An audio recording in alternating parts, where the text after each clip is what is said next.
Bonjour Cyril Guimard. Bonjour Nicolas. On voulait vous avoir à 4 jours de Paris-Roubaix, on voulait vous avoir pour avoir votre avis sur l'affaire un petit peu qui secoue la course avant le départ. C'est cette chicane à l'entrée de la Trouée d'Arambert. Donc depuis hier c'est officiel, il y aura bien un ralentissement avant l'entrée dans la forêt d'Arambert. Qu'est-ce que vous pensez de cet aménagement qui est sorti un petit peu de nulle part. C'est sorti là en début de semaine et c'est vrai que ça s'est fait très rapidement et c'est officiel, il y aura bien un ralentissement avant Arambert. Alors, bon, d'abord, ce qui est gênant, c'est qu'on fait quelque chose dans la précipitation. Sur le principe de réfléchir à mettre en place des moyens pour éviter les grosses chutes ou les chutes graves me paraît tout à fait légitime. Mais là, on parle de quelque chose qui va peut-être d'ailleurs être plus dangereux que l'entrée normale sur les pavés. Et moi, ce qui me gêne énormément, c'est quand même que les coureurs n'ont pas été prévenus, n'ont pas été consultés, mais les groupes sportifs non plus. Alors, les groupes sportifs, c'est eux qui sont responsables aussi de leurs coureurs, c'est eux qui les assurent, c'est eux qui les managent toute l'année. Eux, on ne leur demande pas leur avis. Les coureurs, on ne leur demande pas leur avis. Or, les groupes sportifs, rien que ceux qui participent à Paris-Roubaix, c'est plus de 600 millions d'euros.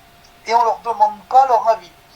Et d'un seul coup, ça sort à quelque chose. Attendez, si on veut mettre quelque chose de rationnel, il faudrait d'abord faire des statistiques, c'est-à-dire prendre les 10 derniers Paris-Roubaix et les visualiser et faire une étude statistique des chutes à l'entrée, au milieu, à la sortie, c'est-à-dire qu'il y a un vrai travail de recherche. Et ensuite, réfléchir à ce qu'on peut mettre en place.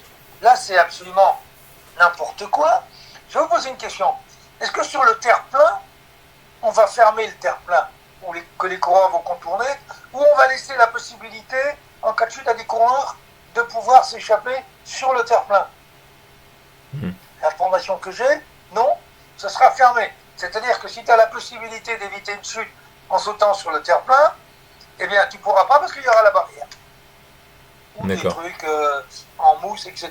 Mais tu iras dedans quand même. Mais moi, sur le fond, et ça, c'est quelque chose de grave dans le cyclisme, c'est qu'on ne consulte pas les gens qui sont les principaux intéressés. On ne les concerne pas et on ne tient pas compte de leur avis.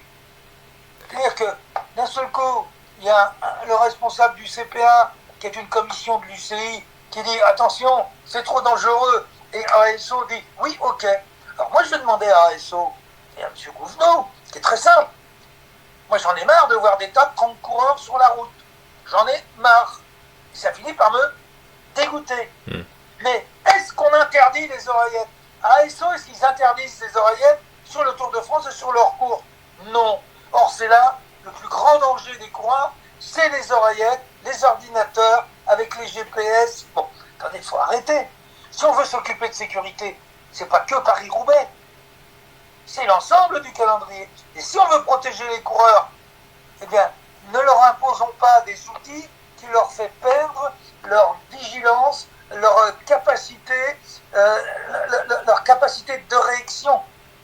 Quand on vous parle dans les oreilles, je suis désolé, vous avez une perte d'attention totale. Ouais. Bon, on sait très bien que les freins à disque, le nombre de coureurs qui se sont retrouvés coupés par les freins à disque, mais ça, il ne faut pas y toucher. Il y a d'ailleurs une bonne intervention de Marc Madiot qui souligne tout ça avec beaucoup de diplomatie, ce qui est assez surprenant, mais dans son papier, tout est évoqué. Pour moi, le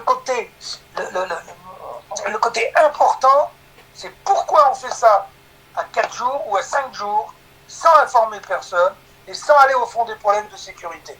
Je ne sais pas ce qui se passera dimanche, j'ai envie que tout se passe bien, mais la façon dont ça a été mis en place, je suis désolé, elle est antidémocratique d'une part et elle est malhonnête d'autre part. Ce qui est très étonnant, c'est respecter toutes les familles. Quand on ne les respecte pas, c'est malhonnête. Et pourtant, des coureurs étaient au courant, puisque par exemple, un Tim Declercq a dit qu'il était à l'origine de la demande faite au CPA. Donc, certains coureurs étaient au courant et d'autres non, comme Mathieu Van Der Poel qui a appris ça hier et qui n'y croyait pas d'ailleurs.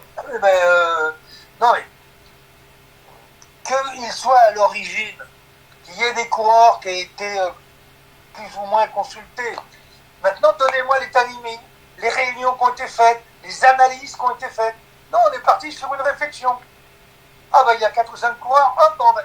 Non, si on veut jouer là-dessus, il faut arrêter de jouer avec une poignée. Surtout sur des problèmes aussi graves que la sécurité.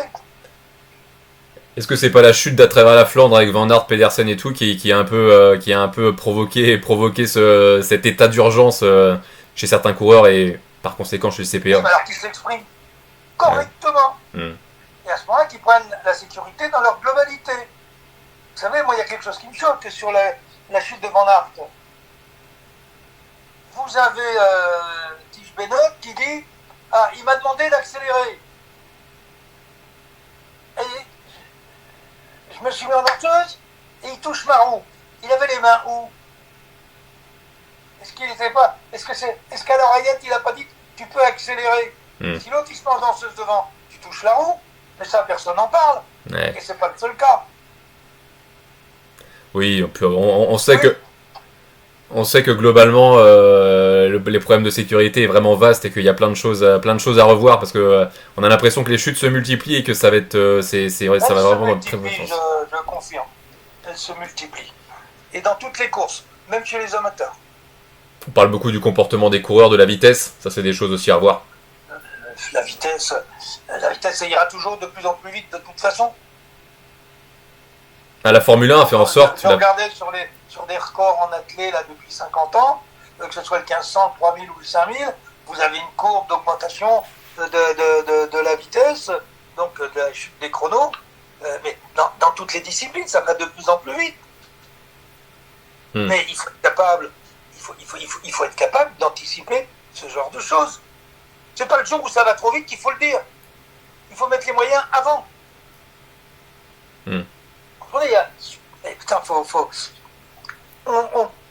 On n'est jamais dans l'action, on est dans la réaction, et dans la réaction, en urgence.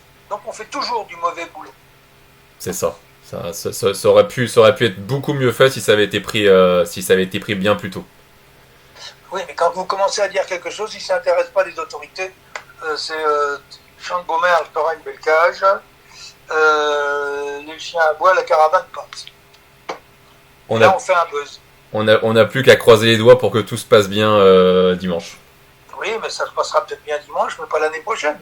Ouais, c'est ça. Faudra pas tirer de conclusion hâtive. Non, mais moi, je préfère ne rien dire sur ce plan-là. Et pour finir... Je ne sais pas ce qui va se passer.